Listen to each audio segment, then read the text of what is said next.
They've been shouted at, firebombed, booed, had bricks thrown at them, sometimes cheered during the protests over George Floyd's death and the violence that has followed. Now, the action of some officers for sure is getting a closer look for allegedly crossing the line. But most of New York's finest have earned that name, putting themselves at risk to try to keep the city safe during this time.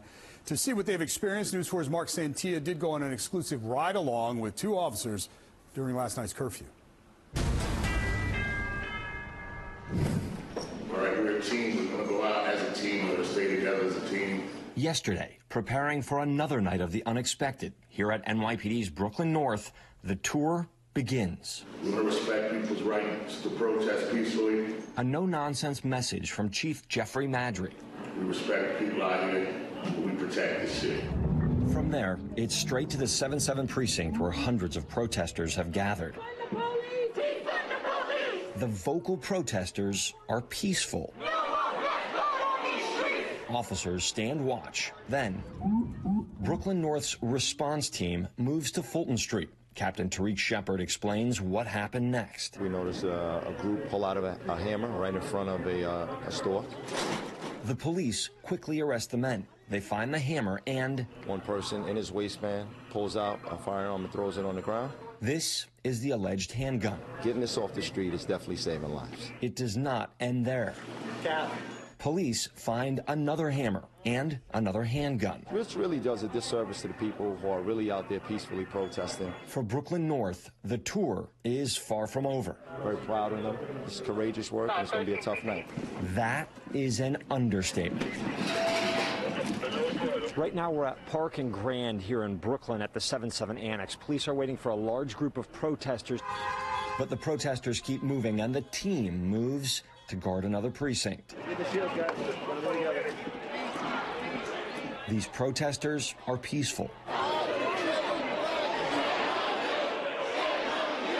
A short time later, the response team stops a car blocking traffic near Grand Army Plaza. It's a curfew at 11. You understand, right? The driver gets a warning. Get in your car and get home. Moments after, another traffic stop, a suspicious car near the BQE. Hands right now! Get your hands up! A quick search of the car, and immediately the tone changes. Cuff everybody right now! Cuff everybody right now! This gun left in the trunk in plain sight. Each one of those bullets could have took somebody's life tonight. Police also find designer shirts they say were looted from a Manhattan store. You guys are done for the night? No, sir. Around 3 this morning, another suspicious vehicle on the road after curfew when police try to pull it over. The car takes off, ducking through alleys and across Atlantic Avenue. Police keep close behind because one of the males in the car appeared to point a firearm at us. They took off. The car swerves onto a bike path in Prospect Park and loses control. Several men are arrested, but with the suspected gunman hiding in the woods, officers take no chances and rush in to track him down.